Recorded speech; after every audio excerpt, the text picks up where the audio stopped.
In this video, I'm going to be giving you tips and tricks on how to set up your bobbin winder for your long arm quilter, how to make the adjustments to get a perfectly filled bobbin with perfect tension every time.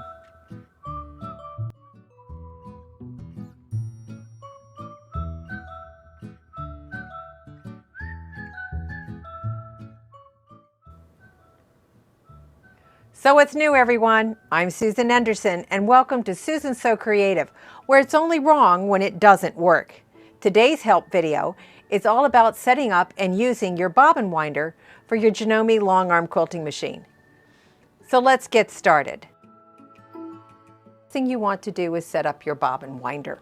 I've already got mine set up, but we'll go over the different steps on how to do this. The first thing we're going to do is set our spool pin into the top of our unit. It screws down in place. Then I've added a cone stand here to allow my thread to keep it from wobbling around so it sits nice and snug on my spool pin. Directly above that we have the thread mast. This is the one metal piece with the loop. It screws into the unit over on the far right and tightens with the nut at the base. You want to make sure when you tighten that the loop is directly over the spool pin so the thread comes off the cone nice and clean. The next step is our little pigtail. Let's zoom in on this. And you can see where I've got that pigtail not directly coming out straight from my thread mast and in front of my tension barrel. I want to make sure that's far to the left so that when my thread is in the tension, it's going to stay in the tension. Next step, we're going to go over to the left-hand side of our unit. And you can see this is the spool pin for the bobbin itself. Now there's also a white line on the unit here. That line needs to go just inside the edge of my bobbin disc, just like that. If it's too far to the outside, my bobbin will overfill and my bobbin will drag on the inside of my bobbin case, giving me irregular stitching. So what I need to do, if the line is not directly where it should be, or if I need to adjust it, I'm going to loosen this large nut here on the left, and I'm going to slide this unit to where it is just inside that disc. You can get it too far to the right and therefore your bobbin will not fill completely. Get it too far to the outside and it will overfill. So that is important. The next thing is actually winding your bobbin. And to do that, we need to thread our bobbin winder. Now I'm going to use a thread called So Fine. This is a poly, and it's a fairly standard one. I happen to like it because it's a little bit lighter weight, but you can use any kind of thread you want to. Another one of my favorites happens to be Magnifico. This is a shiny polyester from Superior. I also work with Master Quilter from Wonderfill. Again, it's a shiny poly. For these two, I'm going to drop the tension on my tension barrel because it has a tendency to pop out because they're so thin and they're so shiny, they slip. So you may want to loosen the tension like maybe a quarter of a turn. All right, we're going to thread by going straight up and through the loop on the tension mast. Now we're never going to double wrap the thread around any guide. If you have a problem with the thread being unruly for whatever reason, for instance the shiny polys, you can use a thread net. This is something you can find at any sewing store. I'm sure your Janome dealer will have them on hand for you. And this just slides down over top of the cone to keep the thread from being squirrely.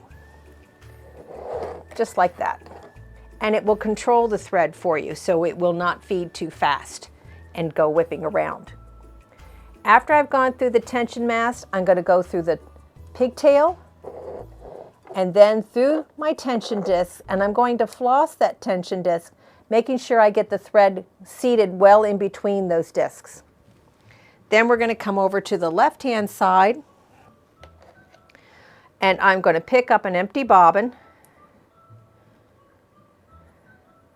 put the thread between the discs and out through the slot, just like so, and then put the bobbin onto the post. Press the start. Now, I'm going to, before I do that, I want to make sure I have my speed set correctly.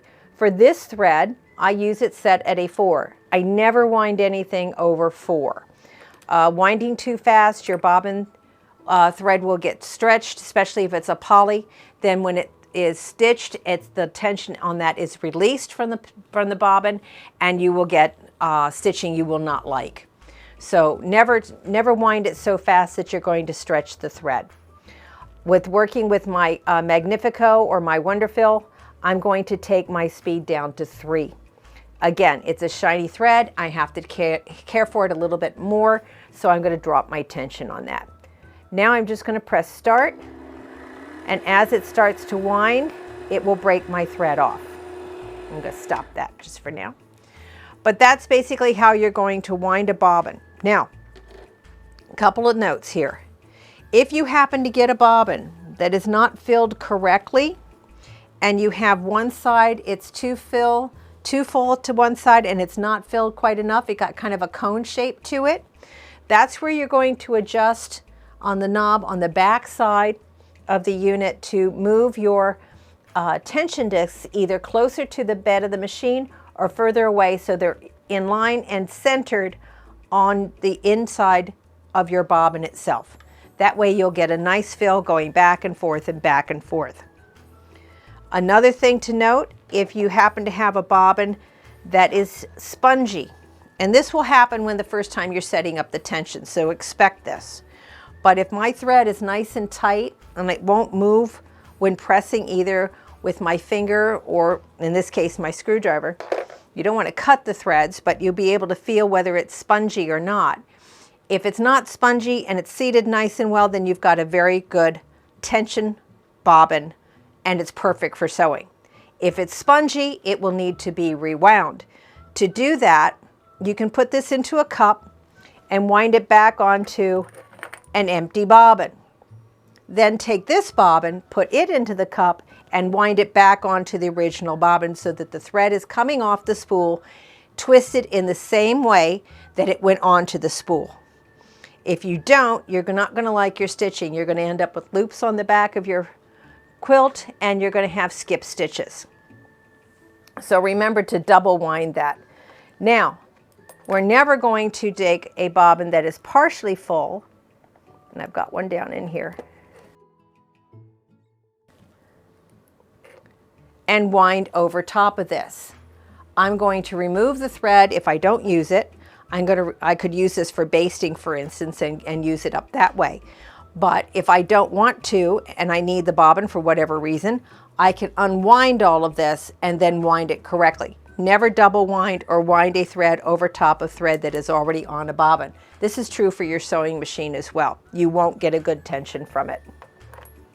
Remember to download the tips from the description below so you'll have those on hand next time you set up your bobbin winder or go to wind perfect bobbins for your long arm quilter. Thank you for watching today. If you have any suggestions on what you'd like to see on my channel, drop me a note and I'll try and get it done for you.